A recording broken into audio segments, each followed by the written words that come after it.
No se diga más. No se diga más. Por Top Latina.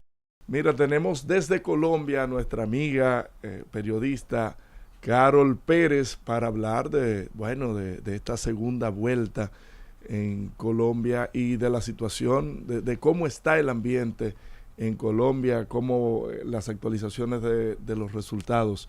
Carol, muy buenos días, ¿cómo estás?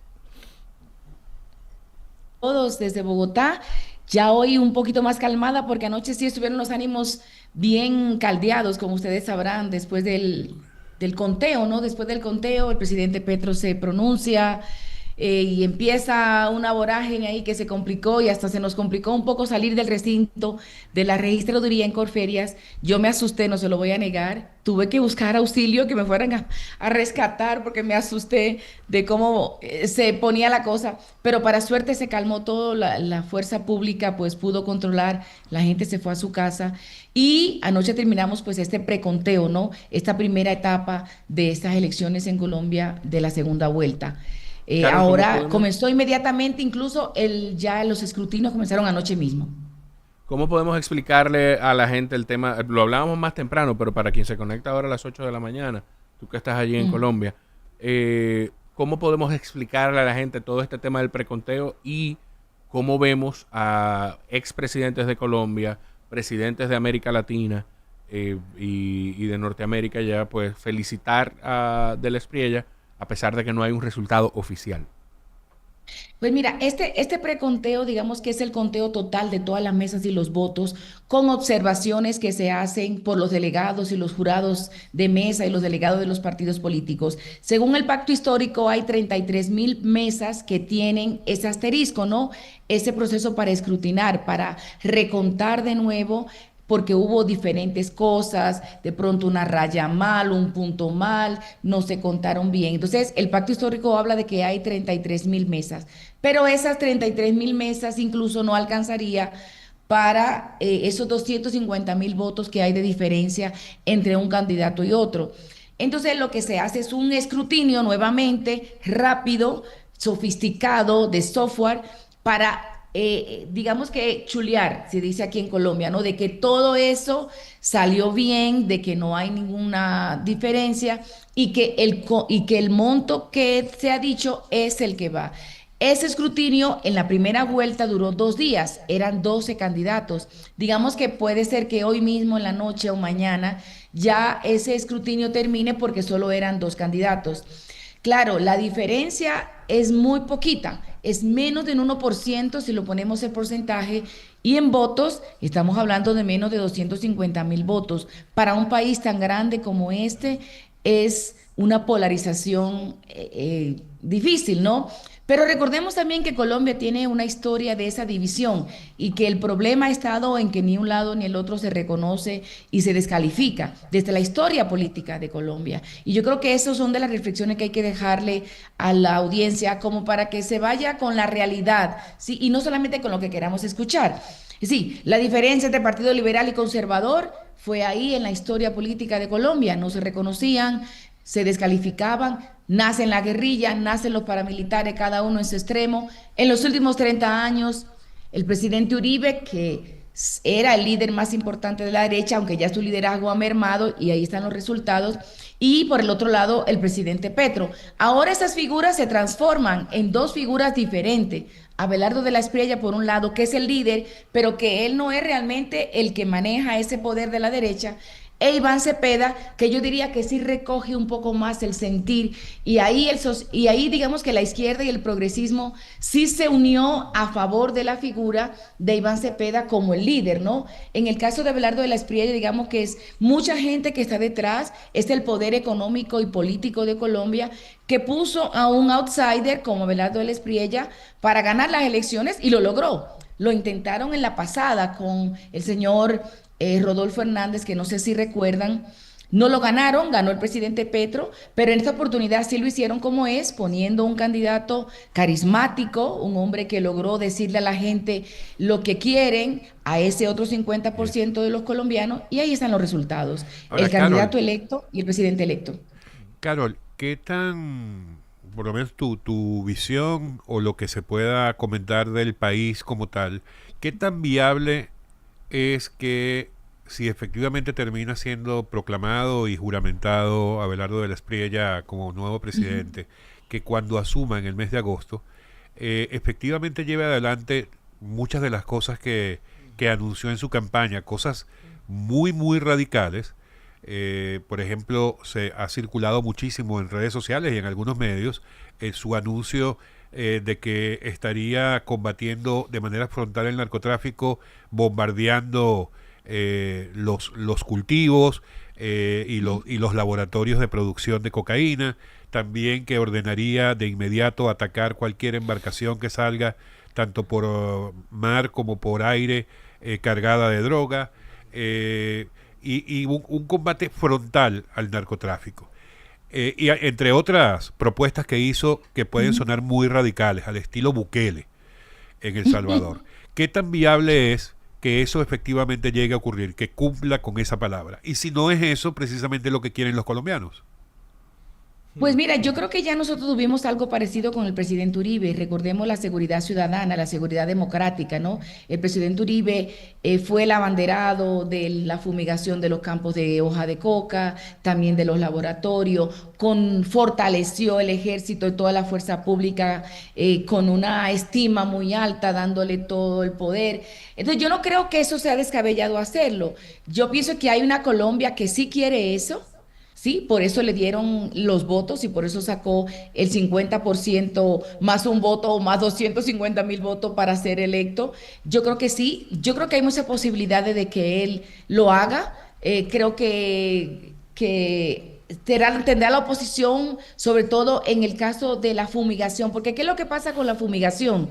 Que cuando se fumiga la hoja de coca, se fumiga alrededor de muchos más cultivos y alrededor de las personas y eso afecta a la salud. Eso está investigado, eso no lo está inventando el progresismo ni el petrismo. Entonces yo creo que la fumigación como estuvo acostumbrada Colombia, está desfasada y hay que buscar otra manera Pero de bombas, eliminar. Carol. ¿Eh? Bombas, bombardear los cultivos, como lo que ha hablado No, ese señor. no, pues yo no creo que bombardear sea como la palabra. Es decir, él habla, bueno, de los laboratorios, porque ¿qué es lo que pasa? Cuando llegan en la fuerza pública a un laboratorio de cocaína, recordemos, el sembrío de hoja de coca, la fumigación, el laboratorio de la cocaína en bombardeo. Son dos cosas distintas, ¿no? Como para que la gente se ubique. Sí, Entonces yo creo que la fuerza pública siempre lo ha hecho. Cuando la fuerza pública llega a un laboratorio de cocaína, entra echando bala. Claro, porque que a esa gente no le puede pedir permiso, a los narcotraficantes no se le puede pedir permiso, porque es un delito. El narcotráfico es un delito y hay que combatirlo. Y yo creo que la fuerza pública lo ha hecho siempre y lo va a seguir haciendo. Por eso es que cada vez más los laboratorios son mucho más metidos en la selva, mucho más escondidos, para que no los encuentren. Antes, cuando estaba el narcotráfico en su momento con los carteles, estaban de pronto un poco más a la luz pública porque no se tenía la cosa clara. Pero entonces esos bombardeos siempre han existido y van a seguir existiendo porque hay que combatirlos. Entonces yo no creo.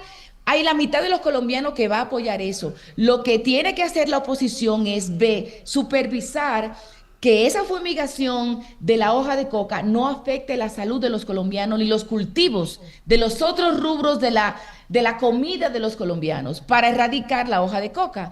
Pero lo más importante, seguir con la sustitución del cultivo, que ha sido la política desde el gobierno del presidente Santos y hasta ahora que se refortaleció más. Es decir, la sustitución del cultivo, motivar a los campesinos a que en vez de sembrar hoja de coca, siembre yuca, siembre papa y que le paguen lo que tienen que pagarle para que pueda vivir bien. Porque no sé, si un kilo de hoja de coca le da 100,000 pesos y el de papa le da 5,000 pesos, ¿a quién ustedes creen que los campesinos le van a hacer caso? Claro, claro. Entonces, esa es la política, ¿no? Y fuera del tema puntual del narcotráfico, Carol, vamos a hablar en temas generales, de economía del país y qué legitimidad tiene con respecto, por ejemplo, si va a contar con un apoyo en el Congreso una vez que él llegue a la presidencia, con qué tanto va a contar él políticamente hablando para poder llevar adelante un gobierno que sea viable. Mira, ese es un gran cuestionamiento. Es decir, El Congreso, la mayoría la ganó el Pacto Histórico, el partido del presidente Petro y del candidato Iván Cepeda. Entonces ahí va a haber una puja. Pero seguramente si ustedes vieron el discurso anoche del candidato electo, Abelardo de la Espriella, él hablaba de la independencia de los poderes. Eso a mí en lo particular me dio mucha calma, porque recordemos el discurso tan agresivo, así como ustedes decían, que él tuvo durante la campaña de tantos insultos. Parecía más bien un boxeador en vez de un candidato presidencial, pero parece que eso le gustó a los colombianos porque votaron por él, ¿verdad? Entonces, O sea, es un discurso, él llevó un discurso altisonante, agresivo, mucho, extremo, radical. mucho. ¿A quién se me parece? Sí, Dios sí. mío? Así fue, Miralba, que estábamos todos muy preocupados, estábamos todos porque realmente la política colombiana no es así, ¿no? Los políticos colombianos son un pico de oro, como decimos, gente que tiene más postura, que sabe hablar mejor. Pero anoche vimos un Abelardo político, el Abelardo incendiario y agresivo de la campaña cambió anoche y eso nos dio paz a todos, porque todos Caray, queremos... qué sorpresa. Sí, sí, es verdad. No sé si tú lo viste, Miralba, te invito a que lo No lo vi, veas. pero es como que una postura que ya he visto anteriormente también. Claro que sí, totalmente. Así mismo es. Pero viniendo de él es mucho más llamativo porque es que, aunque él sigue con esa fuerza natural que tiene, un hombre muy caribeño, muy contestatario, un litigante puro, como decimos, porque eso es lo que él era, un abogado litigante que se pasó 20 años en los tribunales de Colombia defendiendo causas de todo tipo, verlo anoche con esa misma fuerza, pero más tranquilo, dando garantías a la oposición de que pueden ejercer dentro del marco del respeto, dando garantías a los poderes legislativos y judiciales para que ejercen como entes veedores y supervisores y por el bienestar de Colombia. Entonces eso digamos que nos dio un poco de paz a todos, en lo particular a mí, porque yo sí estaba muy preocupada. Entonces eso quiere decir que Colombia puede seguir por las sendas del progreso, por las sendas de la seguridad. Además, recordemos una cosa, Colombia es un país con una gran institucionalidad y eso yo lo he defendido y lo seguiré defendiendo porque lo creo. Tiene que pasar algo muy especial para que las instancias del Estado colombiano se debiliten. Entonces yo pienso que si un presidente logra conciliarse y él que es un hombre carismático lo puede hacer, pues de pronto ese otro 50% de los colombianos que no votó por él estará tranquilo. Porque aquí no es un asunto de estar contento o triste, aquí es un asunto de estar tranquilo y de saber que será un Estado de Derecho y que todos los colombianos que nacieron en este país, que están por fuera y los que hemos sido adoptados, vamos a estar bien, vamos a estar tranquilos, a tener un país que seguirá avanzando y que esas deudas sociales eternas que tienen todos los países se irán resolviendo, pero sobre todo que se seguirá construyendo la democracia, que es el gran reto de todos los países. Sí, ¿cuáles son, así a modo de resumen, los principales retos que tiene Abelardo o que tiene que atacar en ya un posible gobierno a partir del mes que viene?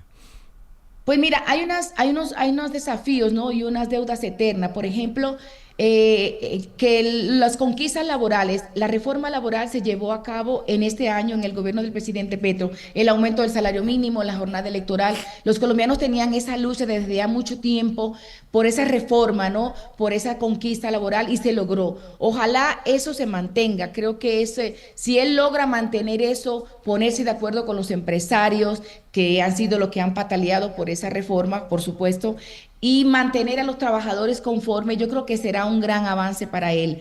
La reforma a la salud, el talón de Aquiles de este momento en Colombia, la reforma a la salud que ha sido muy atropellada en este gobierno porque intentó hacer unos cambios de cero y desbaratar todo, entonces quedamos todo como en el aire.